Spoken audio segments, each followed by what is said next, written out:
Good afternoon. My name is Michael Williams. I'm a field service engineer with Mitsubishi Electric. I'm based in Denver, Colorado, and we're here at the Verizon site in Colorado Springs to talk about the operation of the 9900B Mitsubishi UPS, which we have here. This particular UPS is a 500 kVA machine, also 500 kW rated. This is a unity power factor machine. So 500 kVA, 500 kW. The machine itself, all the controls and operational controls of the unit are accessed through this GUI interface, as well as the operating parameters of the machine itself. Basically, the layout of the unit is a 4-tab variety. And I might mention at this point in time, the screen will go dark on occasion. It has a timeout function. If it does, just free touch the machine and it'll start right up for you. The 4 tabs across the top of the GUI initially are the main, measurement, operation, and status. We're going to look at the main tab first.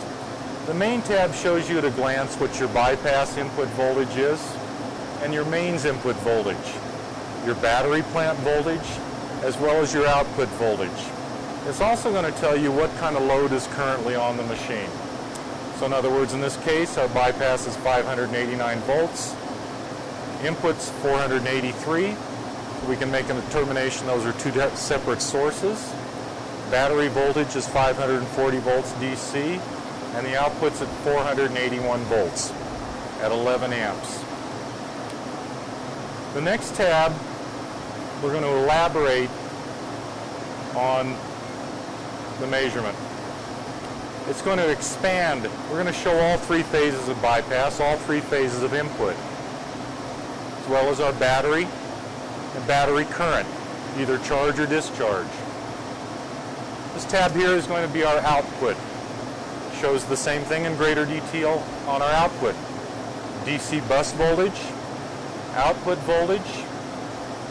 current per phase, and whether it's a leading, lagging power factor and what that power factor is. So that's measurement, input, measurement, output. The next tab is just the operation tab. It's going to give you some startup guidance, some shutdown guidance, setup guidance. And we'll return to this. The last tab is our status tab. It's going to give you an event log and a battery log. We're going to return to this as well. Go back to our main menu. The way this machine operates and graphically displays its operation is the dark black path is the current flow path. In this particular case, we come through CB1, which is the input contactor, into our converter or rectifier, which takes the AC signal to turn it to DC. Our DC bus with the batteries attached. CB2 is the battery breaker. Then into the inverter, which takes the DC, turns it to AC to power the load. You notice the top line is our bypass. Bypass is energized. However, from 52S on, it's not highlighted. Therefore, it is not energized. That's your power flow path. That's normal operation. If you look directly below the screen, it also is going to confirm that operation by these LEDs. The first LED is the load on inverter. If we would go to bypass operation,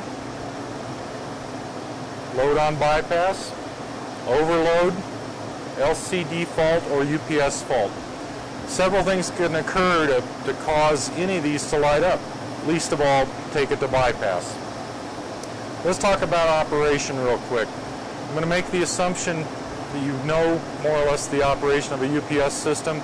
The AC in, convert it to DC, the DC to AC to power your load, backed up by a DC plant. The operation of this Mitsubishi is very, very simple. First, I'd want to state on this screen, there is nothing you can do on this screen to dump your load or to take your load offline. You can take your load to an unprotected state, but the load is going to remain energized. I will mention at this time, however, there is a button here, EPO, the emergency power off button. It is protected by a small plastic door, so you won't inadvertently bump it. If you press this button, you will lose the facility. You'll dump your load, you'll shunt trip all your DC disconnect breakers on your batteries, and you'll probably be looking for a new job. So be very careful. Operation of this unit is very simple. If you want to take this unit to bypass at this point in time, as you can see, remember we're supporting load. CB1's closed, the converter's on, batteries are on, inverter's on, output's on, load's on. If we tell this machine to stop at this moment, if we touch that stop button and hold it for about 3 seconds, the machine's going to automatically transfer to bypass operation. The load will remain supported. To make before break transition, load's not going to see anything, okay? But you're going to be on bypass. To return from bypass operation to rectifier inverter operation, which will be normal operation, you simply have to press the start button. The machine's going to automatically transfer back to rectifier inverter operation. That's as simple as it becomes on this screen. Again, you can move through all the tabs, no operational issues. If you want to actually start and stop the machine, main tab, stop, or start. And we also looked at these tabs, if you remember the operation tab. I said we'd come back. If we look at the startup guidance tab, it says the load's on inverter, which is what you want. The load is operating, the UPS is operating as a UPS. However, if we go to the shutdown guidance, you're going to see it just says press the stop button, which is what we talked about.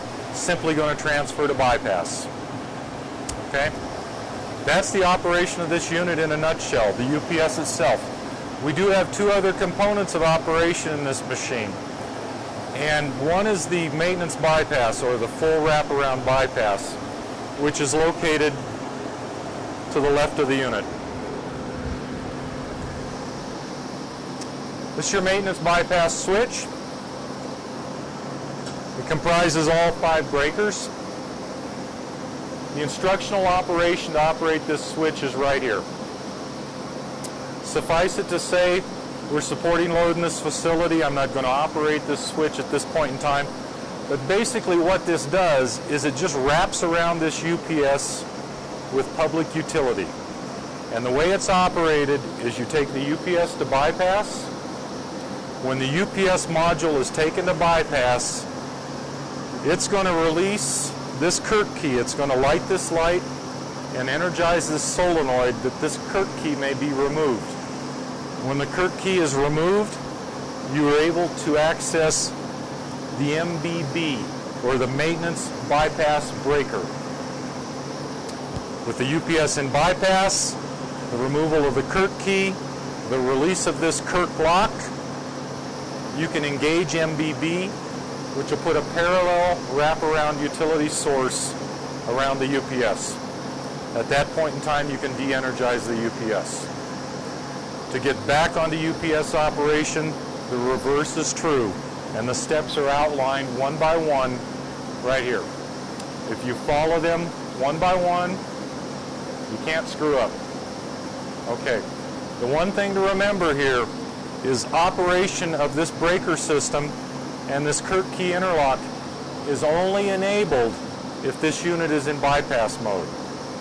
Okay, so either to get to external bypass or to return from external bypass to normal UPS operation starts with this machine in bypass. So that's the bypass switch. Functioning in facilities here, the chances you'll ever have to utilize it are probably next to none. Okay. The last component in this particular facility, we have a rather large DC plant here. My understanding is this facility, or this trailer, this UPS system was spec'd to run for 2 hours at full load, 2 hours at 500 kilowatt. We have 6 battery cabinets in this, this trailer here. And the one thing I might mention on the battery cabinets is that each one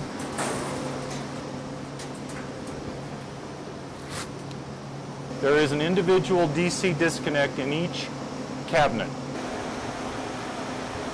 One other thing I wanted to point out while we're inside the unit, we have the doors open. There are safety covers, so this is safe enough to get in. You notice there are 3 control power breakers up here. They are labeled in the position that they want to remain. If you would find this machine at a dead stop, this would be where you'd want to check your control power. This is main control power breaker. It has to have this one to run. This is also in the normal position. It will run without that breaker on, but it will come up in a fault mode. Okay, there's really not much else in here.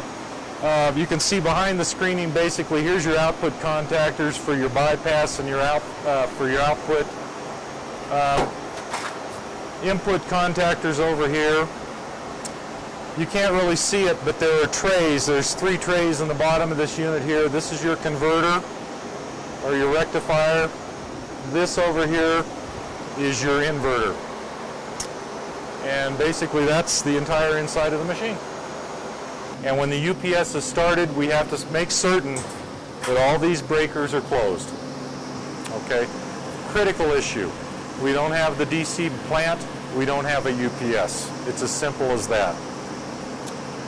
Now, the only other couple of things I'd like to talk about on the UPS is, okay, so you make a mistake, you EPO the machine, or you have a situation you have to reset the machine. What in the world do I do? Well, we'll wander back over here to the unit. And the first thing that I would do is encourage you that there is an 800 number on the top of this machine.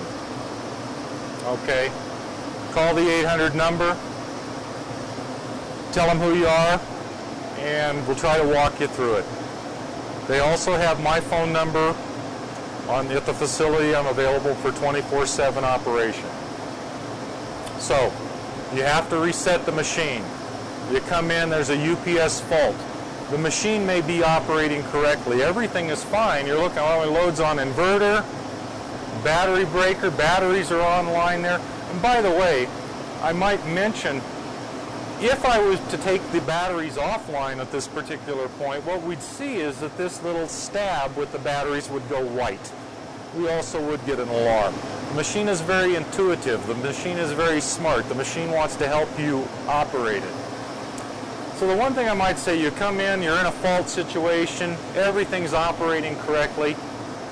On the back of this door,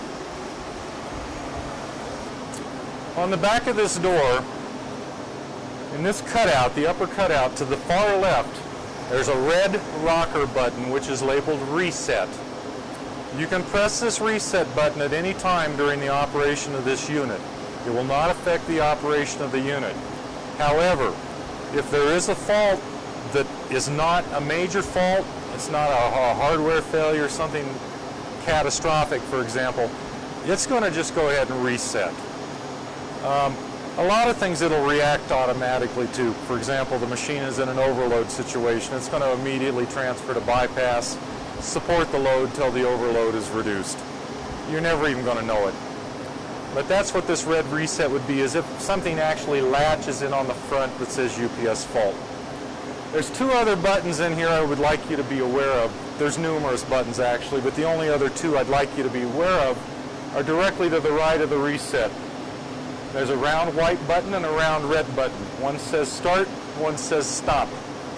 They are identical to the touch screen tabs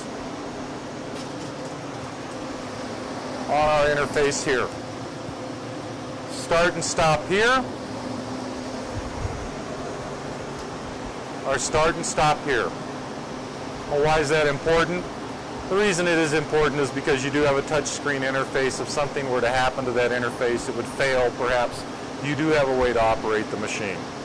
So that's just an FYI. I've never had to use them. That basically is the Mitsubishi UPS in a nutshell. It's very simple to use. There is an owner's manual on site in the library. I'd recommend that you find it, refer to it, read it. We'll give you a lot of information. And as always, you can always call the 800 number if you have specific operational questions, and be happy to help you. Thank you very much for your attention this afternoon.